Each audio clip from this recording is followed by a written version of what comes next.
Welcome to the Busy Girl's Guide to the Bible podcast. I'm Andrea, and this podcast is my own ramblings and lessons that I have learned in trying to balance being a Christian, a wife, a mom, a writer, a business owner, a photographer, a blogger, a friend, a daughter, a sister, and the 1 million other things that make me me. What I want so badly is to teach other women that the Bible doesn't have to be confusing or frustrating or even over your head. I want to teach you the ways that I have learned to carve out time not only to get into the Bible, but to apply it, make sense of it, and get practical takeaways in everyday life.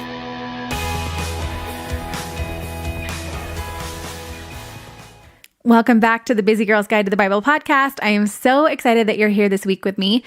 This week, we are going to talk about our bodies. It's something that we all have one. I don't know about you, but I have a body. It's also something that we very often mistreat. And I want to press pause right here and say that if you are struggling with any kind of eating disorder, go get help right now. Put this podcast on pause and go get help, because this is a legitimate addiction one way or the other. It can have a massive stronghold over your life. So if you are struggling so deeply with it, please go seek help. There is no shame in that. We all have areas that we struggle in. And I mean, you guys are going to hear a lot of stories today, a lot of stories, because I have been on either end of the spectrum and it has not been fun. And as I'm going to turn 35 in February. And my goal when I turned 34 was to be in the best shape of my life by 35. Not even close.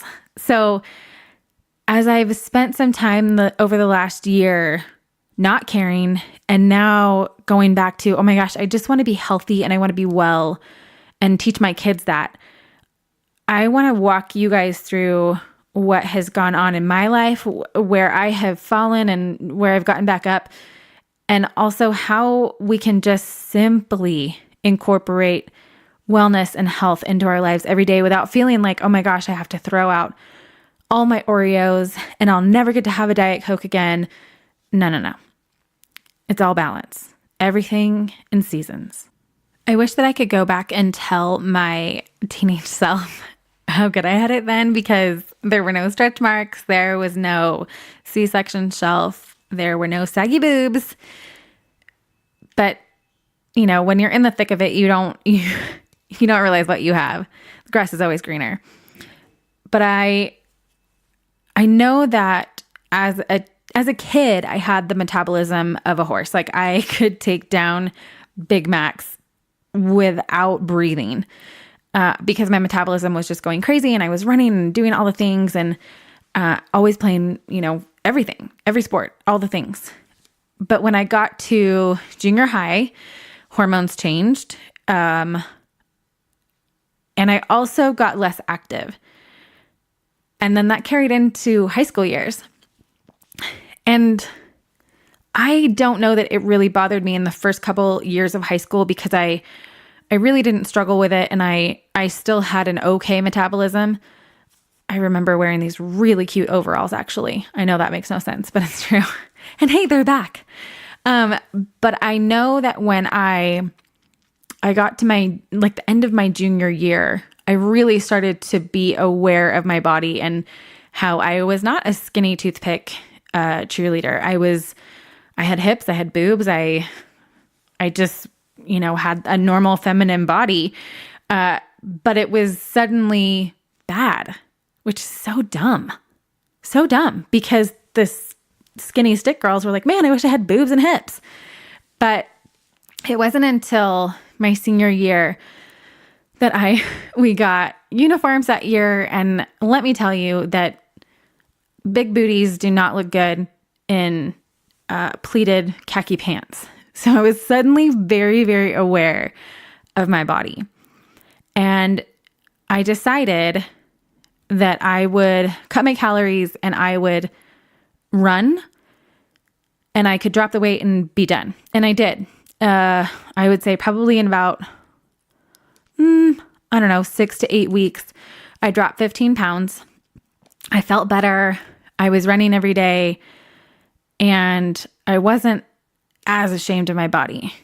But what it took to get there was massive control to a fault. So I was only consuming 1,000 calories every single day. And if you know anything about health and wellness, you know that the least amount of calories that your body really super needs every day is 1,200. And I was not even getting anywhere near that. And I'm sure some days I went over, and I'm sure some days I went even further under. But that was where my really crappy relationship with food began. And I never dealt with it. I never saw it as a problem because I thought, well, it's better to be healthy. It's better to be down, 15 pounds than worry about this small chunk of time where I restrict my calories so much. What I didn't understand is that I was setting myself up for years of yo-yo dieting and being super unhealthy and restricting calories. So of course, as always, when that happens, when you lose the weight and then you go back to eating, a normal diet, you put the weight back on. So I hadn't learned anything. I hadn't taught my body how to have proper nutrition. I hadn't taught my body the right way to be healthy. I had just restricted calories. Right after that, I went into college, and I don't know if I did the freshman 15. I think it was more like the freshman 30 because I was stressed out all the time. I was working. I was in school. I hated school. I was stressed out all the time. And so I started, oh gosh, okay, I'm just going to say it. And you can be super horrified along with me. But nearly every day, I would go to McDonald's and I would get 2 cheeseburgers and French fries. And I think back then it was a Dr. Pepper. And that was my lunch. And it wasn't like that was all I was eating and like my calories were done for the day. No. Like I was eating garbage in the morning, always sugar. And then I couldn't even tell you what I was eating at night. But regardless of calories, like think about all the garbage that's in that was just going into my body. So it wasn't even like, I wasn't trying, obviously, but I really wasn't cognizant of what I was putting into my body. All of the things, all the preservatives and all that garbage. Like, I don't even know how I pooped. Like, there was no roughage. I'm so confused. So that was the next pendulum swing for me. Was in college, I started to eat so much. And then shortly after that, the Atkins diet was suddenly all the rage. Well, shoot, I can eat a block of cheese, no problem. That is no problem. So I slipped back into that. I had gained 30 pounds starting in college, and then Atkins suddenly came on the scene. And so I was all about it. I was eating sausage and, like pretend cheese and pepperoni pizzas like all the time, or like protein style hamburgers like all the time. And obviously we know now that a good amount of protein is really healthy for you, a good amount of carbs, good amount of fat, like all those things. All those things work in conjunction. But if you've ever done the Atkins diet, it's just all fat all the time, all protein all the time. And I did, like I think I lost 35 pounds, no, 35 pounds. I felt better. My butt looked really good at that point in time. My skin cleared up, but again, hadn't learned a frickin' thing. I didn't learn how to properly care for my body. And so the second you come off of a diet like that, if you are not so strict about how you reintroduce foods, boom, just like right back on. So of course, not only over the next couple of years did I gain that weight back, but I put on more. So then through, oh gosh, probably over the next 5 years, I kept putting more garbage into my body, more garbage, more. I think there were times when I was more aware and I would try to cut back again to, like the calorie restriction like I did before, but that is not maintainable. I'm honestly shocked that I was able to do it for so long when I was in high school, because my poor body, my poor brain must have been starving. Like maybe that's why I'm such an airhead now. But it was throughout the next few years that I swung so far the opposite way. And I ended up gaining a lot of weight. And I tipped the scales at about 220 at one point. And the only thing that really got me motivated was my health. It wasn't like I wanted to be thin. I started to worry. I started to worry that I was going to develop diabetes. I started to worry I was going to have heart problems. And, if you've been around for a few weeks, you know that I have struggled with anxiety on and off throughout my life. And so thinking about the possibility of dying from being chubby was like, no, I am not. Like, that can't be how I die. Like, I can't do that. That's horrible. So that was the time that it was after I had Maddie that I lost a little bit before her, but then I think she was probably about 6 months old. And I just went, okay, I'm done. I don't want to pass this on to her. I don't want her to watch me yo-yo diet for the rest of her life. And I don't want to cut my life short and miss out on things with her. And so I sought help from a girlfriend. And over the next 2 years, I lost 92 pounds. And that is shocking. Like, that's a shocking number. And for the most part, for the majority of that time, I was really good about thinking about the things that I put in my body. I was so great at really feeding my body what it needed, giving it plenty of calories, plenty of water. I would treat myself every Sunday. That was my cheat day. And I still maintained a very healthy loss every single week, even though I would gorge on pizza and Oreos on Sundays. That was like, this is the Lord's Day and I'm going to enjoy the things that He's given me. But it was when it became an addiction that it became a problem, because I got addicted to seeing that number go down on the scale. And my thinking was, when I got to 150, I can get to 145. And if I can get to 145, I can get to 140. And so I did it. And then, well, it's only 5 more pounds. I could get to 135. And if I can get to 135, I can get to 130 and I can get into the 120s. And it began this slippery slope where it was caffeine all day. It was one lean cuisine every day and then water. And it wasn't until, and my lowest weight was 128. I finally got to 128. But when my hands and feet started tingling, then I knew I had a problem. And I actually wanted to believe that it was anxiety. I wanted to believe that my anxiety was coming back on. And I wound up in a neurology office. And of course, it was stress in my body. And he asked me what my diet was like. And he was like, maybe you should try eating some more food. So I remember that day I was having lunch with my girlfriends and I went to Chili's and I was like, order the brownie thing. I have to eat calories right now. So even still, didn't learn my lesson. I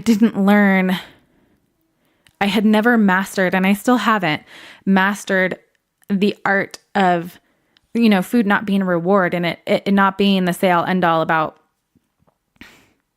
what I want in my life. We're not dogs. Don't reward yourself with food, even though you really want an Oreo because you did really great this week. And in the beginning, when I was doing that, every 10 pounds, I would reward myself with something. It was never food. It was always like a new pair of jeans or some boots that I wanted, or, like the next size down of whatever size I could get into. That was always my goal. So after that, I got pregnant with the boys, and remarkably, with a twin pregnancy, I only gained 35 pounds. I looked adorable. I looked so cute. And I was actually having trouble gaining weight because I wasn't really hungry. There's kind of no room in there because there's 2 kids in there. And, I have twins and like hop on the scale before and then after because you like immediately drop like 20 pounds. It was great. But because I was nursing 2 babies, I had them in the NICU for 3 weeks and life was just constant chaos. I turned back to food. Holler at your girl if food has never let you down. So I coped with food, and it took a long time to gain a ton of weight back. But here we are again, 4 years later. I'm like, well, I had twins. Girl, that was 4 years ago. Put down the ho-hos. And it honestly, I think a lot of us use food as like did you guys just hear my ankle snap? Like that was ridiculous. I am turning into an old woman. I think so many of us use food as like we eat it when we're happy or we eat it when we're sad or any kind of emotion. Somehow, for whatever reason, our brains are wired or triggered to put food in. And so in my sad times when it was really crappy last year, I ate. I was lonely, I was bored, I was sad, so I ate. And then when God turned everything around, I was happy, and so I ate because that's fun, that's enjoyable. But what I have learned in the last few months, honestly, that God is teaching me is, 1, I've only got one body. Like I don't get a redo on this. And 2, I want my kids to grow up with a mom who has a healthy view of food. And I think, honestly, weirdly, I do better with them than I do with myself because for them, nothing's off limits. But as a result, they don't feel deprived. So if we have Oreos in the cabinet, but we also have oranges, they go for the orange. If it's me, I go for the Oreos. It's become this restricted thing, this taboo thing that it's like I'm not allowed to have it. And so therefore, I want it.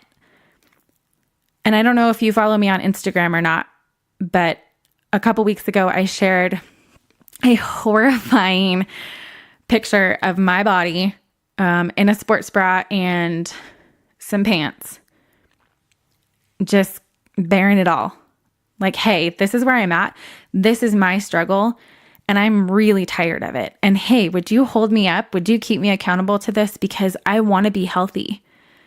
And I really believe that God calls us to be healthy. Our bodies are temples of freaking Holy Spirit. Like, what? We have a big job to do. The Spirit of Him who raised Jesus from the dead dwells inside of me. I have a big responsibility. I have to take care of it. And I want my kids to be able to take care of their bodies. But they can't do that if I don't model it. So, going forward, what I really want to do is take this to another level, to start doing things, just like master, maybe not even master, but like get good at one thing and then add more. So one of the things that Rachel Hollis always says is if you want to start being more healthy, drink half your weight in ounces every day of water. Okay, well, you can do that. And one of my good girlfriends says, take 10 gulps every time you drink your water because it helps you get it down faster. Great. Done. I can do that. The other thing is to find what works for you in terms of exercise and diet. So for me, I hate being sweaty. I hate it. I can't stand it. I don't like being hot. I don't like being red in the face. I don't like my hair being dripping wet. But I freaking love Pilates. I really, really like Pilates. And when I was at my strongest, at my fittest, and at my healthiest, I was doing Pilates every single day. I had guns. They looked amazing. And I enjoyed it. Like, it wasn't treasury for me. I wasn't like, I looked forward to it every day. And if I didn't get to do it, I felt like almost like my skin was itching like I needed to. And then for me, calories in, calories out. That's my thing. If I can manage my calories, if I can watch what I'm eating, Guys, that allows me to have, if I have calories left over at the end of the day, I can have a glass of wine or I can have 2 Oreos, and it's not a big deal because I will have accounted for all of that stuff, all of the fat and the carbs and the proteins. That's all accounted for. So you really have to find what works best for you and best for your body. Because anytime you try to go outside of that, it's too hard. So like for me, I can't do the shake thing. It doesn't work. It's not enough substance. It doesn't fill me up. I'll do the shake, but then I want a cheeseburger. So like it's counteractive. It doesn't work. So you have to find what works for you. And then just give yourself some grace. It's okay to work on it. It's okay to have something that you're striving for every single day. It's okay to ask the Lord to help you with it. Because like I said a few weeks ago, where you fall off, His strength comes up. And He is stronger than you. He is stronger than me. So it might seem weird, like this is such a foreign concept to me, and even still it feels odd to be like, hey Lord, can you help me make the right choices today? Like, please help me put down this Twinkie and put an apple in my hand. But I think when you start to make those conscious efforts and you have this desire, like I want to have a healthy body, like the Holy Spirit is dwelling inside of me and I want to take care of that. I want to model that. I think when your mindset changes to that instead of I need to be skinny, things start to change. So if you need help with that, I would jump into the You Belong community on Facebook, send me a message, or just hop in that group and get one of the admins to add you. But we're going to start being more open about that and start a conversation about how to be healthy and what we're doing and how to encourage each other as we do this, because everybody can be more healthy. There's always something that you can do to add to the health and wellness in your life and in your family. So we'd love to have you jump in that group. And again, thank you guys for being here. Thank you for being a part of this podcast every single week. I love you guys so much, and I'll see you next week.